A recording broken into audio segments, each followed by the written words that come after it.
why everything that's going on is probably an understatement. It's understatement for most of us, if not all of us.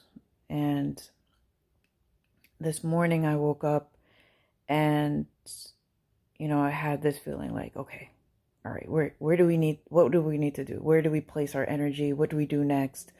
How do we get things going, right? Those that know me know how I'm just like, all right, what do we do? What do we do? And I had questions. There's things that I don't understand, or like just try to get insight on, like, I guess how some things work. And I had a conversation with my fiance this morning, and I asked him a bunch of questions. And one of the things that we spoke about, and he emphasized as far as change is, it comes from leadership and those that we put in leadership positions.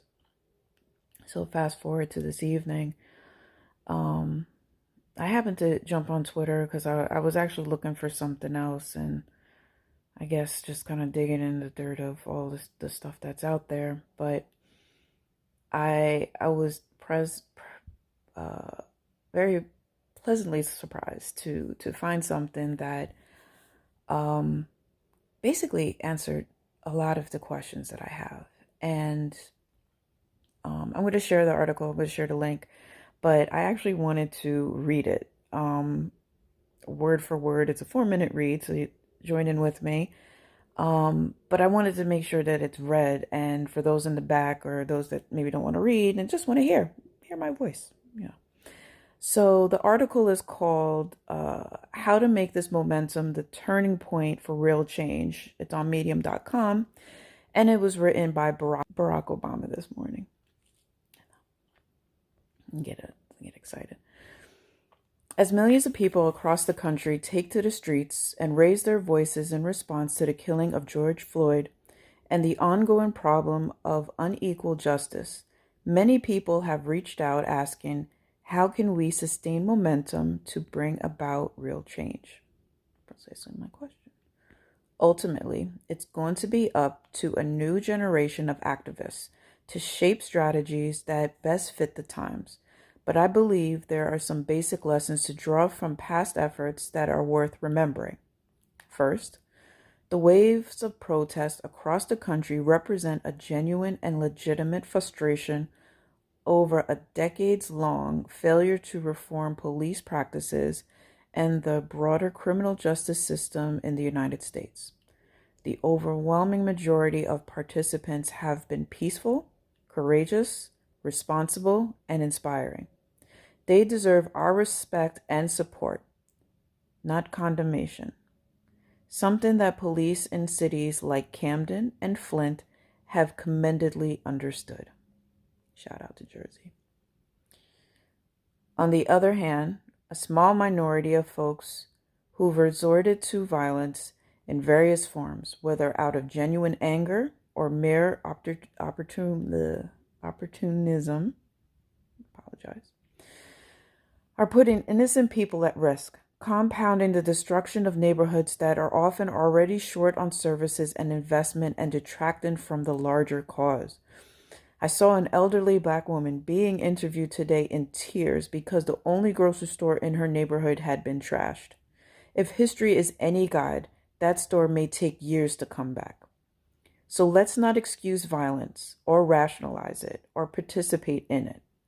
If we want our criminal justice system and American society at large to operate on a higher ethical code, then we have to model that code ourselves.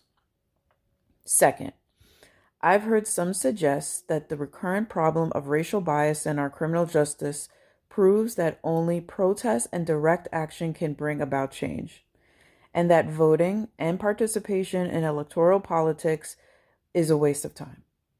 I couldn't disagree more. I agree with you, Mr. President.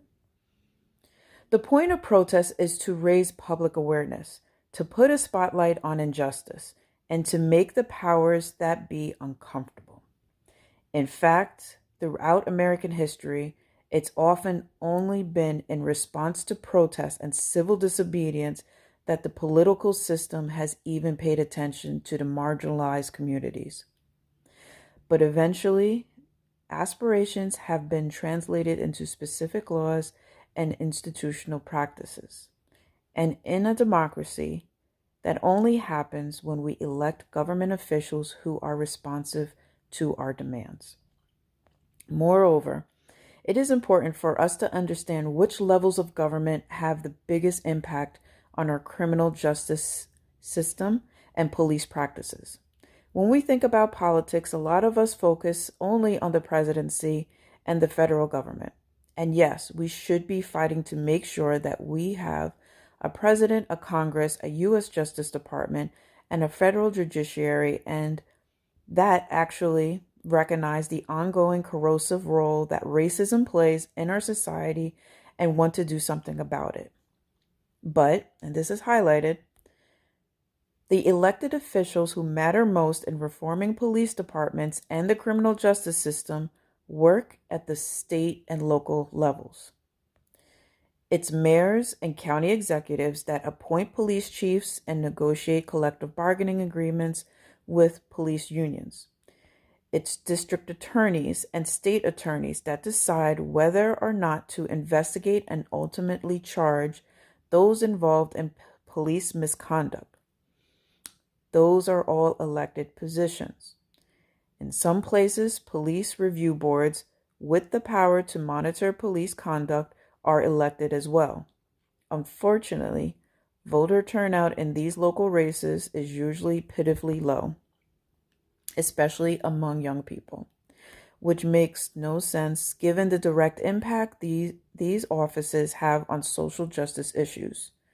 Not to mention the fact that who wins and who loses those seats is often determined by just a few thousand or even a few hundred votes. So the bottom line is this. If we want to bring about real change, then the choice isn't between protests and politics. We have to do both.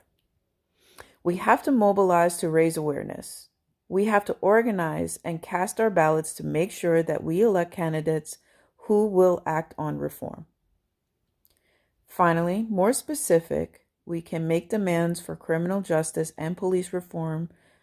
The harder it will be for elected officials to just offer up lip service to the cause and then fall back into business as usual once protests have gone away.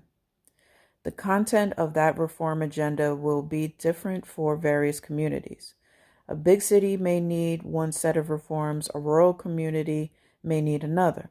Some agencies will require wholesale rehabilitation, others should make minor improvements. Every law enforcement agency should have clear policies, including an independent body that conducts investigation of alleged misconduct. Tailoring reforms for each community require local activists and organizations to do their research and educate fellow citizens in their community on what strategies work best. But as a starting point, here's a report and toolkit developed by the Leadership Conference on Civil and Human Rights, and based on the work of the Task Force on 21st Century Policing that I formed when I was in the White House. And if you're interested in taking concrete action, we've also created a dedicated site at the Obama Foundation to aggregate and direct you to useful resources and organizations who've been fighting the good fight at the local and national levels for years. I recognize that these past few months have been hard and dispiriting, that the fear, sorrow, uncertainty, and hardship of a pandemic have been compounded by the tragic reminders that prejudice and inequality still shape some of American life. But watching the heightened activism of young people in recent weeks, of every race, of every station, makes me hopeful. If going forward we can channel our justifiable anger into peaceful, sustained, and effective action, then this moment can be a real turning point in our nation's long journey to live up to our highest ideas. Let's get to work. I'm going to go through these links. I'm going to repost these links. I'm going to be reposting this article. I'm going to be posting this video. I hope that this inspires you as much as it has inspired me.